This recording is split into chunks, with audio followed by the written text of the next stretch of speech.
Hello，歡迎嚟到 Hi TV，我係 Brinton。今日我又去到海上世界啦，諗住玩2日1夜啊！但想知我去邊度啊？記得 like、share 同埋 subscribe 個 channel 啦。好 ，Let's go！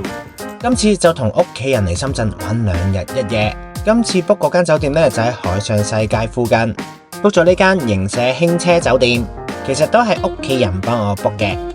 就同大家做一個簡單嘅 room tour 啦。因為今次有小朋友嚟啊，所以 book 咗一間公寓式嘅房型。入到去咧就見到有2隻木馬仔啊，可以俾小朋友玩啊。呢間房有2房1廳，我哋首先同大家睇個主人房先啦。主人房裏面有獨立嘅浴缸同埋淋浴間，當然唔少得獨立廁所啦。環境都幾乾淨企理，可以放心咁用啊。雖然主人房嘅空間唔係好大啊，但係勝在有個廳，小朋友都可以走嚟走去。睇完主人房啦，睇下我間房又點樣先。一入到去就喺度諗，哇，條走廊咁窄嘅，再望真啲，哇，係獨立廁所啊！我冇諗過連我間房仔都有獨立廁所，但呢間房就冇浴缸噶啦，但起碼有個獨立廁所，唔使同屋企人爭廁所啊！瞓覺位都四正正，我對呢間房感覺都唔錯啊！而且佢呢度嘅沐浴露同埋洗頭水用嘅牌子呢都唔錯噶。但呢間房呢，哇，見到我自己嘅就冇乜景可言噶啦。哇！咁快喺酒店 check in 完啦，咁坐一陣跟住就去玩啦。第一站就嚟到一個高檔啲嘅商場萬象城，呢度進駐咗好多嘅國際品牌，不過行街前都係填飽個肚仔先啦。今日咧同屋企人嚟深圳，我覺得我係做保姆㗎。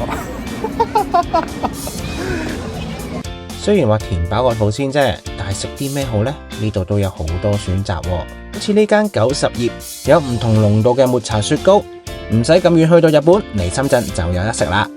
仲有呢間紅茶公司，可以坐喺度悠閒咁嗨個 tea 都得。但最吸引我呢，就係呢一間烘焙店，唔知有冇人同我一樣中意食原生嘅曲奇呢？呢一間鋪頭就滿足到你啦！呢個所有原生曲奇都有朱古力，對於我嚟講簡直係 perfect match 啊！曲奇只係小食啫，都要食翻個正餐嘅。晏晝就決定食呢間菜蘭河，呢度主打係食越南河粉。啱買個曲奇俾試下先。啱啱買咗2款曲奇，第一款係生巧朱古力曲奇。哇！好濃嘅朱古力味，仲有嘅就係開心果朱古力曲奇。我食到開心果啊！你家連有開心果嚟喎。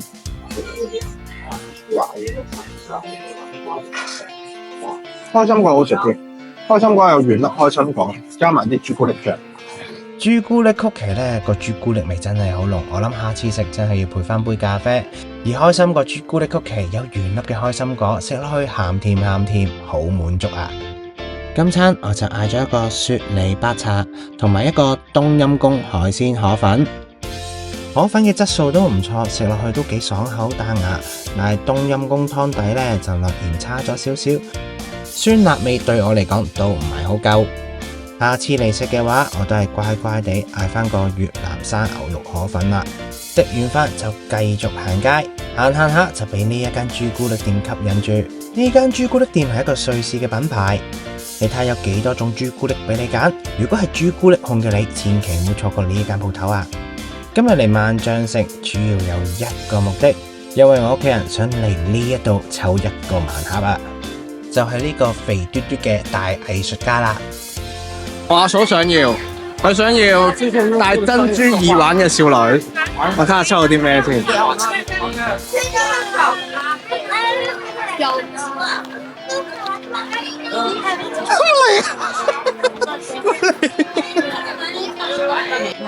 有一個男人，完全唔知咩嚟。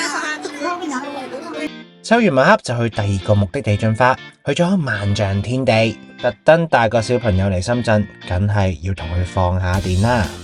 今日就同大家深入探險呢一個 Playhouse Meland。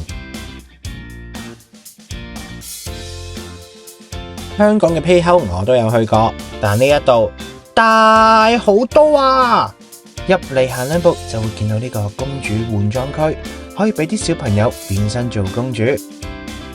呢一度有好多遊玩設施，但我諗最受小朋友歡迎嘅就係呢個咁大嘅波波池啊！大家可以細心睇下，呢個 playhouse 唔止一層，小朋友可以喺度盡情放電。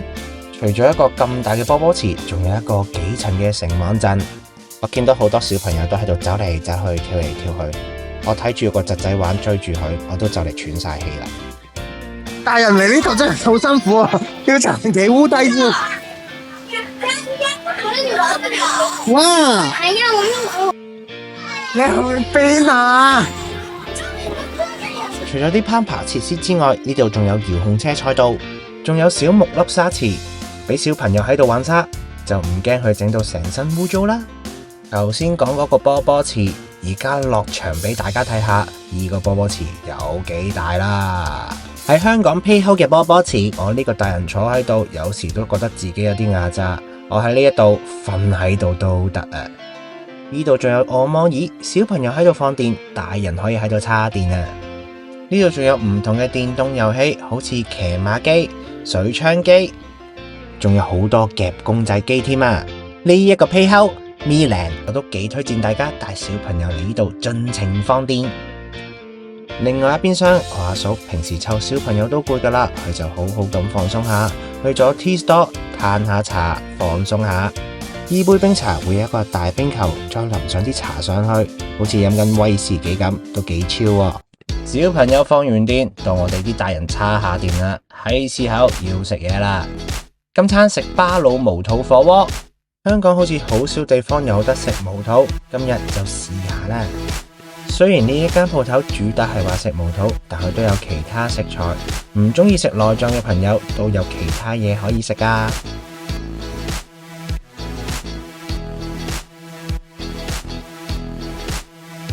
佢每一個位嗰度都有一個熒幕可以俾你點菜，唔使用手機點菜咁辛苦，大大隻字，大大個圖可以睇清楚啊！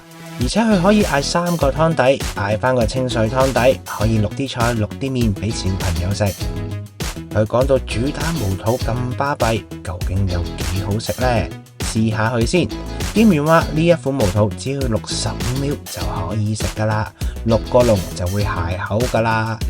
無肚有少少似牛柏葉，但係我未試過咁大塊嘅牛柏葉擺落口咯。試下佢先，食落去好爽口，索晒啲湯汁，放落麻辣鍋嗰度真係越食就越惹味啊！當然唔止係食無肚啦，仲有其他嘅食材。呢個烏雞雞肉卷食落去雞味非常之濃郁，嗌翻碟牛肉試下先，睇落去都幾靚仔喎，食落去都唔錯。嗌多幾款嘢，睇下其他食材質素又點樣先。仲有唔同嘅小食，呢一個紅糖糍粑上面有啲花生碎，食落去都幾香口。同侄仔放完電都攰啊，食好少少補充體力，嗌多個海鮮拼盤。唔可以唔提呢個巴魯薏麵。落煲之前，店員會將啲麵慢慢咁拉開，再放入煲裏面，食落去煙煙韌韌，好好食啊！呢間鋪頭嘅食材質素都唔錯。如果你問我呢一間鋪頭最好食係啲乜嘢，我可以答你，呢度嘅無肚真係好好食。翻到嚟酒店，帶個小朋友去深圳商場放電啦。其實唔知係放電定放電，真係散晒啦。咁今日就介紹住咁多先啦，我哋下條片見啦，拜。第二日我就同屋企人飲早茶。晏晝仲同朋友唱 K 添，想知道我嘅行程，記得留意我下一段片啦。